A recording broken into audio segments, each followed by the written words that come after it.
Hello అందరికీ. So last time మేము తీసాం కదా వీడియో వాక్కాయ చెట్టు గురించి. సో మళ్ళీ దాని గురించి అప్డేట్ చేద్దామని మళ్ళీ వచ్చాము ఇక్కడికి. సో వీటికి అయితే ప్రస్తుతం పువ్వులు పూసాయి. అండ్ దాంతోపాటు మేము మల్లి చెట్టు అన్నది నాటాము. చూడండి ఎలా వచ్చాయో మళ్ళీ పువ్వులు అన్నవి. పువ్వులు రాలేదు కానీ ప్రస్తుతం అయితే మొగ్గలే వచ్చాయి.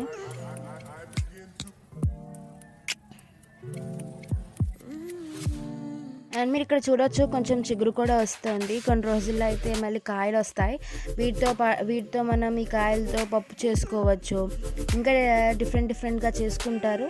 మీకు ఎలా వండాలి వీటితో అన్నది తెలియకపోతే ఒక కామెంట్ పెడితే మాకు ఇలాగా తెలియదు, ఒకసారి ఒక వీడియో చేయండి దీనిపైన అని మేము వీడియో చేసి మీకు పంపిస్తాము. ఇంకేమైనా డౌట్స్ ఉంటే కూడా మీరు మమ్మల్ని అడగచ్చు, మేము వాటికి రిప్లై కూడా ఇస్తాము. ఇప్పుడు మీకు ఇచ్చే ఒక టాస్క్ ఏంటంటే ఈ మొత్తం చెట్లో ఒక కాయ దాగుంది. దాన్ని మీరు చూస్తే మీకు కనిపిస్తే కామెంట్ చేయండి. అండ్ ఇన్ని రోజుల నుంచి నేను ఎందుకు వీడియోస్ పెట్టలేదు అని క్వశ్చన్కి ఆన్సర్ ఏంటంటే నేను intermediate second year exams complete చేశాను. అండ్ తర్వాత ఎంసెట్ ఎగ్జామ్ రాయాల్సి వచ్చింది. సో ఆ ప్రిపరేషన్ హడావిడిలో పడిపోయి వీడియో తీయలేదు.